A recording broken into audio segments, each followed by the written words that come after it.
Nabadiganta foundation মলদা একটি স্বেচ্ছাসেবক সংস্থার পক্ষ থেকে গাজল ব্লকের কোটালহাটি প্রাথমিক বিদ্যালয়ে পশ্চিমবঙ্গ আদিবাসী উন্নয়ন বিভাগ দ্বারা পরিচালিত আশ্রম ছাত্রাবাসের দুস্থ পড়ুয়াদের নিয়ে এদিন রবিবার বৈকাল ৩টে নাগাদ আদিবাসী একটি নৃত্য অনুষ্ঠানের মধ্যে দিয়ে দুস্থ ছাত্রছাত্রীদের মধ্যে শীতবস্ত্র বিতরণ কর্মসূচি ও কদুবাড়ি কোটালহাটি প্রাথমিক বিদ্যালয় আশ্রম ছাত্রাবাসের দুস্থ ছাত্রছাত্রীদের মধ্যে আহারের ব্যবস্থাও করা হয়েছে।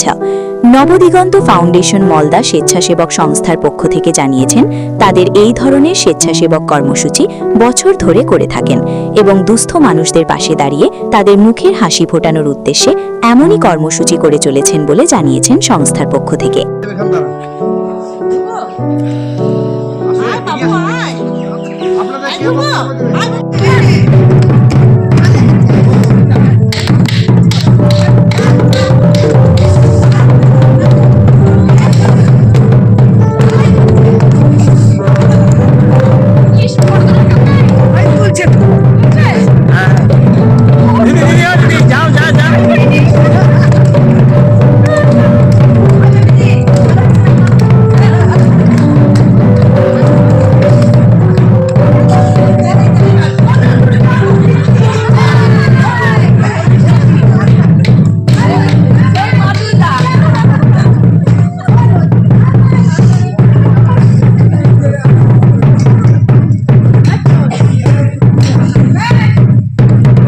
আচ্ছা, নবদিগন্ত ফাউন্ডেশনের পক্ষ থেকে আমরা আর্থিকভাবে পিছিয়ে পড়া যেসব গ্রাম থাকে সাধারণত আমরা সেগুলোতেই মূলত যাওয়ার চেষ্টা করি। আজকে আমরা গাজল ব্লকের কোদালহাটি গ্রামে এসেছি। আর্থিকভাবে পিছিয়ে পড়া একটা ছাত্রাবাসে যে বাচ্চাদের কিছু শীতবস্ত্র এবং দুপুরের আহারের সামান্য কিছু ব্যবস্থা আমরা করেছি। যেহেতু আমাদের ফাউন্ডেশনটা নতুন এবং অল্প কিছু দিনের, এবং আমরা সকলেই প্রায় বেশিরভাগই সব মহিলা, অল্প কিছুর জন্য আমাদের পুরুষ সহকর্মী আছেন। তো আমরা কোনো সরকারি সাহায্য সেই অর্থে আমরা কিছু পাই না বা সেরকম নেওয়াও হয় না।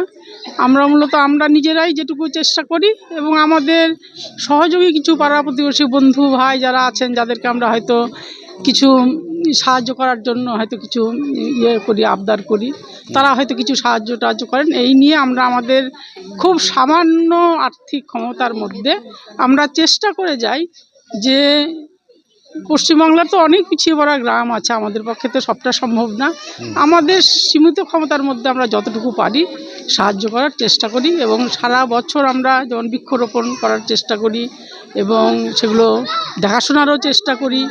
এবং এই যে পৃথিবীতে এত আজকে যখন শীতের সময় প্রচণ্ড ঠান্ডা, গরমের সময় প্রচণ্ড গরম, এই যে ঘূর্ণিঝড়, এই যে নানা রকম সামুদ্রিক জলোচ্ছ্বাস, সব কিন্তু এই পরিবেশের জন্যই সৃষ্টি হচ্ছে। আজকে যদি পরিবেশটা মানুষ নিজের লোভের জন্য যেভাবে গাছপালা ধ্বংস করে পরিবেশটাকে নষ্ট করছে, সেটা একটা গোটা পৃথিবী কেন আগামী প্রজন্ম যে তাদেরও বাঁচার পক্ষে খুব একটা কঠিন সময় এসে দাঁড়াচ্ছে। আমরা আমাদের সীমিত ক্ষমতার মধ্যে চেষ্টা করি পৃথিবীটাকে যতটা সম্ভব সবুজায়ন তৈরি করার জন্য, এবং আমাদের দেখে যদি সামান্য কেউ অনুপ্রাণিত হয় সেটাও আমাদের চেষ্টা থাকে যে কেউ যদি আমাদেরটা দেখে কেউ এগিয়ে এলো, আমরা তাদেরকেও সাদরে আহ্বান করি যে তারাও যদি আসে। এইটুকু বলে আমি আমার বক্তব্য শেষ করছি। আমার নাম শিখা দাস, আমি এই ফাউন্ডেশনের একজন সদস্য। প্রত্যেক পশ্চিমবঙ্গের সমস্ত এলাকার আদিবাসী বন্ধুদেরকে বা ওই ছোটো ছোটো ক্ষুদে বাচ্চাদেরকেও আমার আন্তরিক শুভেচ্ছা, ভালোবাসা। আজকে আমরা 28/12/2025 এটা আমরা একটা মানে আমাদের নবদিগন্ত ফাউন্ডেশনের একটা স্বেচ্ছাসেবী সংস্থা, যেটা নাকি মহিলারা নিজেদের যৎ সামান্য কিছু পয়সা জমিয়ে তারা এই যে নবদিগন্ত ফাউন্ডেশন থেকে শুধু আদিবাসী এলাকাকেই শুধু নয়, পিছিয়ে পড়া সমস্ত ধরনের, সে খ্রিস্টানও হতে পারে, শিখও হতে পারে, জৈন হতে পারে, বৌদ্ধ হতে পারে, এবং সাধারণ সনাতনীদেরকেও ওনারা সাহায্য করে যান। আমি মূলত দিদিদের সাথে 1 বছর হয়ে গেল দিদিদের এই উদ্যোগটা দেখে আমি যুক্ত হয়েছি। দিদিদের এই যে কাজ, চিন্তাভাবনা, যেটা আমাদের বড় বড় রাজনৈতিক লেভেলের লোকরাও কিন্তু এই ধরনের চিন্তাভাবনা করে না, কারণ হচ্ছে গ্রামকে সবুজায়ন করা। সবুজায়ন করতে গেলে যে গাছপালাগুলো লাগে সেগুলো দেয়, কিন্তু তারা হয়তো অন্যরকমভাবে ব্যবহার করে। কিন্তু দিদিদের যে ফলের গাছ দিয়ে ফলের গাছটা সাধারণত সবাই ভালোবেসে বড় করে, ফল হবে, খাবে এবং পরিবেশটাও ভালো থাকবে। কোটালহাটি গ্রামে সেখানে একটা আমাদের বিসিডাব্লিউর আন্ডারে একটা কোটালহাটি ছাত্রাবাস, আশ্রম ছাত্রাবাস।